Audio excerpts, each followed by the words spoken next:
नहमदुहु व नुसल्ली अला रसूलिहिल करीम अम्मा बाद फ़अऊज़ु बिल्लाहि मिनश शैतानिर रजीम बिस्मिल्लाहिर रहमानिर रहीम इन्नल मुनाफ़िकीना फ़िद्दरकिल अस्फ़लि मिनन नार सदक़ल्लाहु मौलानल अलियुल अज़ीम व सदक़ रसूलुहुन नबियुल करीम व नहनु अला ज़ालिका लमिनश शाहिदीन वश्शाकिरीन वल्हम्दुलिल्लाहि रब्बिल आलमीन। मेरे सामीन, अल्लाह रब्बुल इज़्ज़त का फरमान है कि इन्नल मुनाफ़िकीना फ़िद्दरकिल अस्फ़लि मिनन नार, के मुनाफिक जो है वो जहन्नम के सबसे नीचे वाले तबके के अंदर उनको डाला जाएगा। मुनाफिक जो इस्लाम को नुकसान पहुंचाया है, जो मुनाफिकीन की तरफ से इस्लाम को नुकसान मिला, वो काफिरों की तरफ से भी नुकसान इतना नहीं मिला। काफिर ज़हरी साफ इनकार करता है, हमें इल्म में होता है कि ये काफिर है, ये इस्लाम को नहीं मानता, इंसान उससे बचकर रहता है। लेकिन मुनाफिक अपना बनकर जड़ें काटता है,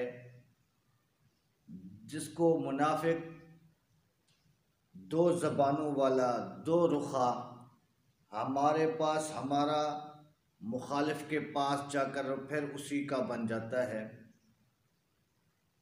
तो अल्लाह रब्बुल इज़्ज़त ने फरमाया कि मुनाफिक जो है वो जहन्नम के सबसे नीचे वाले तबके के अंदर डाला जाएगा।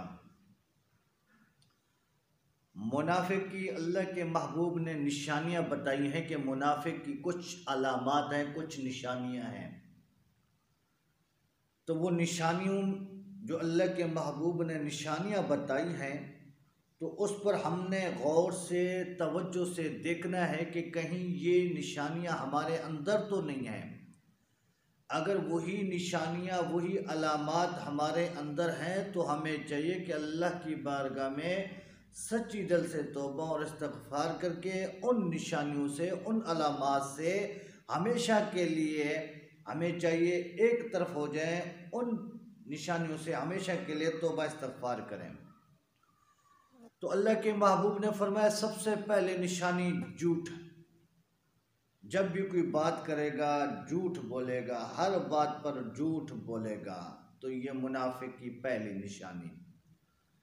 अब हमने देखना है कि कहीं हम भी झूठ तो नहीं बोलते। अगर बोलते हैं तो झूठ बोलने से हमेशा के लिए इस्तग़फ़ार करें, हमेशा के लिए तौबा करें कि आज के बाद हमने कभी झूठ नहीं बोलेंगे। पहली निशानी कि अल्लाह के महबूब ने फरमाया कि मुनाफिक की पहली निशानी कि जब भी वो बात करेगा झूठ बोलेगा। तो इसलिए हमें चाहिए कि झूठ बोलना छोड़ दें, हमेशा सच बोला करें।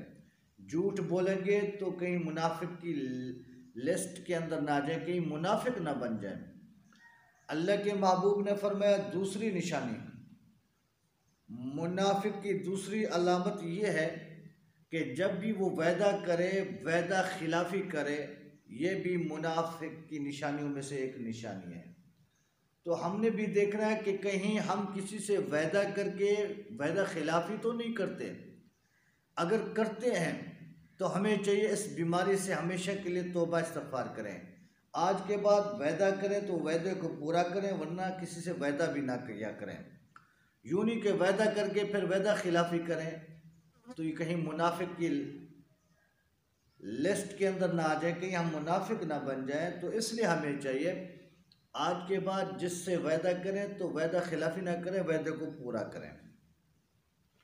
और तीसरी निशानी अल्लाह के महबूब ने फरमाया कि जब अमानत रखी जाए तो उस अमानत की ख़यानत करे। अमानत की ख़यानत करता हो तो वो भी मुनाफिकीन की निशानियों में से एक निशानी है। ये तीन निशानियां बताई कि जब भी मुनाफिक बात करेगा, झूठ बोलेगा, वादा करेगा, वादा खिलाफी करेगा, उसके पास अमानत रखी जाए तो वो अमानत की ख़यानत करे। अल्लाह के महबूब ने फरमाया ये 3 निशानियों वाला जो है वो मुनाफिक है। अगरचे वो नमाज़ें पढ़ता हो, तहज्जुद पढ़ता हो, हज करता हो, ज़कात अदा करता हो, जितने भी नेक अमाल अगरचे करता हो, लेकिन उसके अंदर अगर ये 3 निशानियाँ हों तो वो पक्का मुनाफिक है। तो हमने अपने अंदर देखना है कि कहीं ये अलामात, ये निशानियाँ हमारे अंदर तो नहीं हैं। अगर हैं तो अल्लाह की बारगाह में सच्ची तौबा करें। आज के बाद इन 3 निशानियों से, 3 अलामात से हमेशा के लिए जो है इस्तिग़फ़ार करें। इससे हमेशा के लिए दूर रहें कि ना झूठ बोलें, ना वादा खिलाफ़ी करें, ना अमानत के अंदर ख़यानत करें। तो इसलिए अल्लाह रब्बुल इज़्ज़त की बारगाह में दुआ है कि रब्बुल आलमीन हम सब की हिफाजत फरमाए और हम सब को मुनाफिकीन की लिस्ट से हमारी हिफाजत फरमाए। कहीं हम मुनाफिकीन में से ना आ जाएं तो अल्लाह हमारी हिफाजत फरमाए। अल्लाह रब्बुल इज़्ज़त हम सब को पैगम्बर मोहम्मद अरबी सल्लल्लाहु अलैहि वसल्लम की सुन्नतों पर ज़िंदगी गुजारने की तौफ़ीक़ अता फ़रमाए। व आखिरु दावाना अनिल हम्दुलिल्लाहि रब्बिल आलमीन।